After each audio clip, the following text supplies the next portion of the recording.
Have you ever thought about what secrets lie behind Hagrid's kind-hearted nature?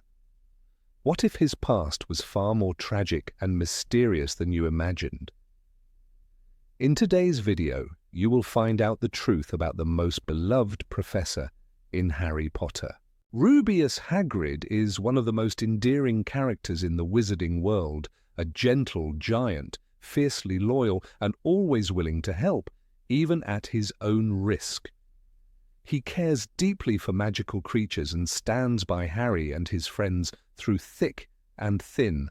But despite his big heart, he has always been an outcast, looked down upon by some wizards, excluded from society, carrying the weight of past accusations.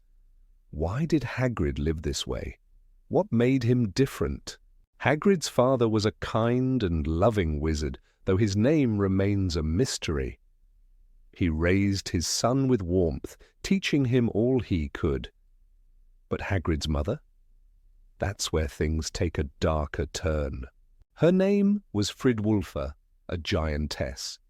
Unlike his father, she had no interest in raising a child. When Hagrid was just 3, she abandoned the family, disappearing without a trace. His father did his best to care for him, but fate was cruel.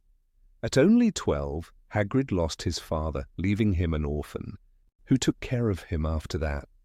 No one really knows. One thing is clear, he learned to survive on his own from a young age. Despite his tragic past, Hagrid found a home at Hogwarts, placed in Gryffindor House. He was 2 years younger than Tom Riddle, the boy who would become Lord Voldemort. Even then, Hagrid had a deep love for magical creatures, even the dangerous ones. And that love became his downfall. When the Chamber of Secrets was opened, Tom Riddle needed a scapegoat. He accused Hagrid of the attack, claiming that his pet acromantula, Aragog, was the monster behind it all. The Ministry of Magic didn't need much convincing. Despite the lack of real evidence, they expelled Hagrid from Hogwarts. His wand was snapped, his education was over, his future stolen. The only person who stood by him, Albus Dumbledore. He fought to let Hagrid stay at Hogwarts as Gamekeeper. But that didn't erase the stigma. For years, Hagrid lived under the weight of false accusations, unable to practice magic freely. Years later, thanks to Harry Potter and his friends, the truth finally came to light.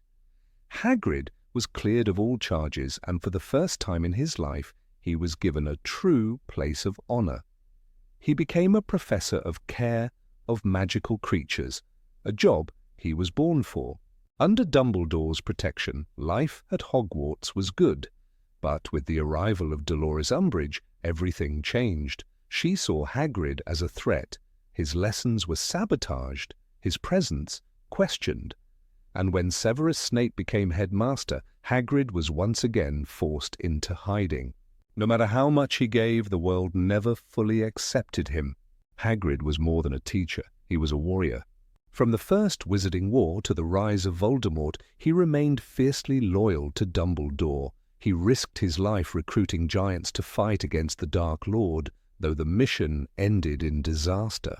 When Hogwarts became a battleground, Hagrid stood on the front lines. He fought alongside students, professors, and members of the Order of the Phoenix.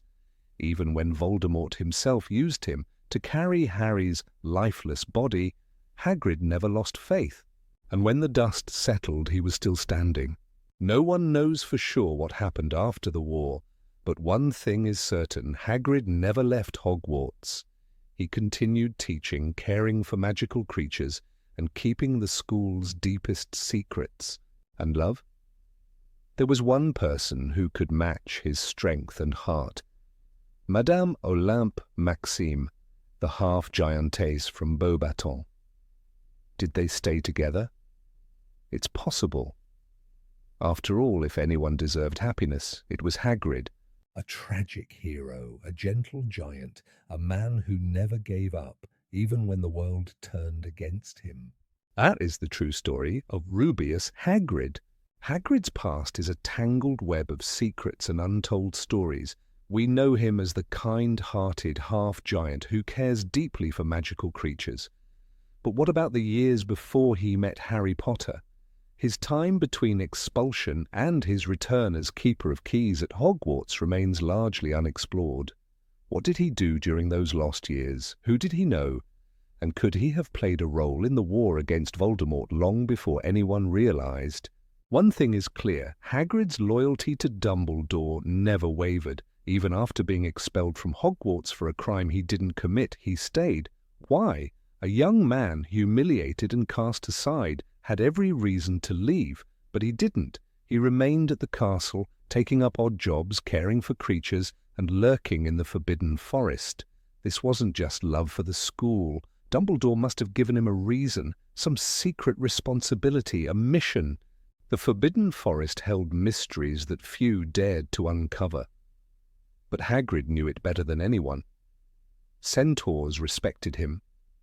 Acromantulas followed his word. Even the most dangerous creatures trusted him. Could he have been more than just a gamekeeper? Could Dumbledore have relied on him for secret dealings in the war? There were whispers among the Order that creatures could be allies. Hagrid, more than anyone, had the power to bring them to their side. And then there's the question of his family. We know about his giantess mother, Fridwulfa, who abandoned him as a child. But what about his father, the tiny man who raised him with love and died while Hagrid was still at school? Did Hagrid ever search for more of his kind? Giants were scattered across Europe. Some feared Voldemort, some worshipped him. Could Hagrid have sought them out, trying to sway them before Dumbledore sent Hagrid and Madame Maxime on their official mission years later? There's something else. His wand. Officially, it was broken after his expulsion. Yet, we see him using magic. I shouldn't have said that, he mutters, after letting slip a secret, and suddenly a kettle boils. His pink umbrella isn't just a walking stick. Someone, perhaps Dumbledore himself, must have secretly helped Hagrid reassemble his wand. But why? What spells did he cast in the shadows of Hogwarts while the wizarding world overlooked him? And what about his years at the Hog's Head? Aberforth Dumbledore ran the bar, a place crawling with suspicious figures, both good and bad. Hagrid was known to drink there. Did he do more than just drink? Did he pass messages, keep an eye on the strange visitors?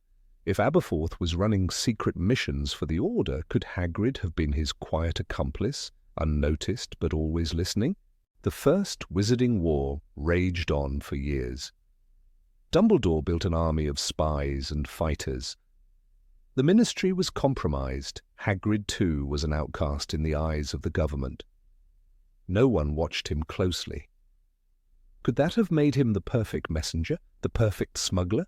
If magical creatures were moving in and out of Hogwarts, what else might have been hidden in the crates and cages he carried? Hagrid's always got strange things in his pockets, Ron once said. Strange, indeed. He had dragon eggs, illegal creatures, rare artifacts. What else? Could he have transported secret items for the Order? Ancient books? Forbidden potions? We know he travelled to Knockturn Alley, a place filled with dark magic. He wasn't afraid to enter places others avoided. What was he looking for? And then there's Norbert, a Norwegian ridgeback dragon. Hagrid claimed he got the egg from a stranger in a pub. But who trades dragons so easily? Could Hagrid have had deeper connections in the underground magical world than he let on? Did he know people beyond Diagon Alley, beyond Hogwarts, beyond Britain? Hagrid was more than just a friendly face, more than just a caretaker of creatures. He was a bridge between worlds, giants and wizards, beasts and humans, outcasts and heroes. He carried secrets in his pockets, whispered stories to those who listened, and played a role far greater than history recorded. And perhaps, even now, there are things he never told.